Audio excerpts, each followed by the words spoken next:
സംഭവിക്കുന്നതുകൊണ്ട് video എടുത്ത് social media ഇടുന്നതിന് മുമ്പ് എന്തെങ്കിലും കംപ്ലൈന്റ് ചെയ്തിട്ട് അങ്ങനെ എന്തെങ്കിലും നിയമം വരണമെന്ന് ഒരു അല്ല. സത്യം പറഞ്ഞിട്ട് ഇങ്ങനത്തെ വിഷയം നടക്കുമ്പോൾ അവരായിട്ട് തന്നെ പ്രതികരിക്കണം.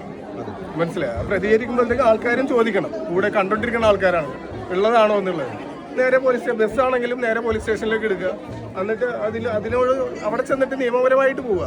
അല്ലാണ്ട് ഇത് ശരിയാണോ തെറ്റാണെന്ന് അറിയാണ്ട് കപ്പത്തെടുത്ത് പോസ്റ്റ് ചെയ്യാന്ന് പറഞ്ഞിട്ടുണ്ടെങ്കിൽ ഭയങ്കര ഇതേപോലുള്ള അവസ്ഥകൾ വരും. കുറെ പേര് ഇങ്ങനെ കണ്ടിന്യൂ ആയിട്ട് ചെയ്തുകൊണ്ടിരിക്കുന്നുണ്ട്. അതിപ്പോ ഈ കൂടുതലും ബ്ലോഗേഴ്സ് ആണ് വീഡിയോ ചെയ്യുന്നത്. അതെ അതെ. ബഷീർ ബ്രോ ആ ഒരു ഇൻഫ്ലുവൻസർ ആണല്ലോ, ആ ഒരു മേഖല പിന്നെ വൈറലാവാൻ വേണ്ടിയിട്ട് മാത്രം ചെയ്യുന്നതാണെന്നുള്ള ഒരു അഭിപ്രായം. ഇല്ല, ഇത് വൈറലാകാൻ വേണ്ടി തന്നെയാണല്ലോ. അല്ലെങ്കിൽ ഇത് എന്തിനാ ഇത് പബ്ലിക് പോസ്റ്റ് ചെയ്യേണ്ട ആവശ്യമുണ്ടോ?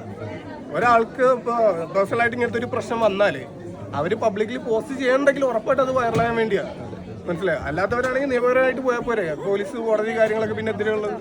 ഈ വീഡിയോസ് ഇട്ട് അവർക്ക് നേരെ പോലീസ് സ്റ്റേഷനിൽ പോയി കാണിക്കാം, എനിക്ക് ഇങ്ങനെ പോലത്തെ ഒരു സംഭവം ഉണ്ടായി. പക്ഷെ അതല്ലല്ലോ, ഡയറക്റ്റ് പബ്ലിക്കലി പോസ്റ്റ് ചെയ്യണമെങ്കിൽ ഉറപ്പായിട്ട് അത് വൈറലാകാൻ വേണ്ടി ഇതിരിക്കുമെന്നുള്ള പേടിച്ചിട്ട് ഇതേപോലെ ആരെങ്കിലും പോയി മരിക്കുമെന്നും പേടിച്ചിട്ടും പേടിയായിരിക്കും. അപ്പൊ അതാ പറഞ്ഞത്.